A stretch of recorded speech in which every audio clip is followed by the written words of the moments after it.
আসসালামু আলাইকুম। আজ তৈরি করব বাসাতেই চটপটি। এজন্য আমি প্রথমেই কাবলির ডালটাকে ৫ থেকে ৬ ঘন্টার জন্য ভিজিয়ে রেখেছিলাম। এখানে আমি কড়াইতে পরিমাণ মতো পানি দিয়ে ডাল দিয়ে পরিমাণে লবণ আর হলুদ গুঁড়া আর একটা আলু দিয়ে আমি সেদ্ধ করতে বসিয়ে দিলাম। এর ফাঁকে আমি তেঁতুলের টকটা তৈরি করে নিব।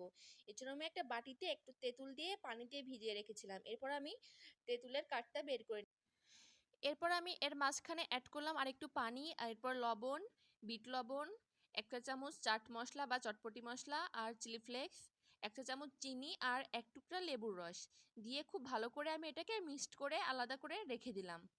এই তো এদিকে আমার ডালটাও অলমোস্ট সেদ্ধ হয়ে গিয়েছে।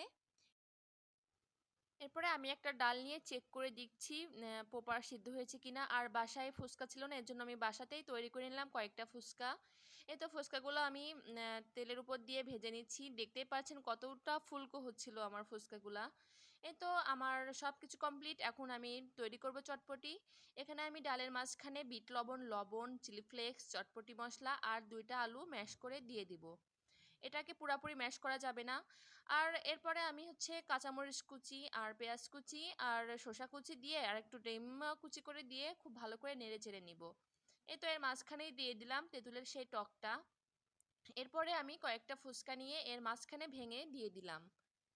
তো তারপরে আমি চানাচুরও দিয়ে দিচ্ছি আর এর উপর থেকে আরেকটা ডিম দিয়ে আমি গ্রেট করে দিয়ে দিলাম। এই তো তৈরি হয়ে গেল আমার বাসায় তৈরি হেলদি এবং স্বাস্থ্যসম্মত চটপটি। যখন ফুচকা বা চটপটি খাওয়ার ক্রেভিং হবে, যখন বাইরে যেতে পারবেন না, তখন বাসাতেই খুব সহজেই তৈরি করে নিতে পারেন এই চটপটিটি।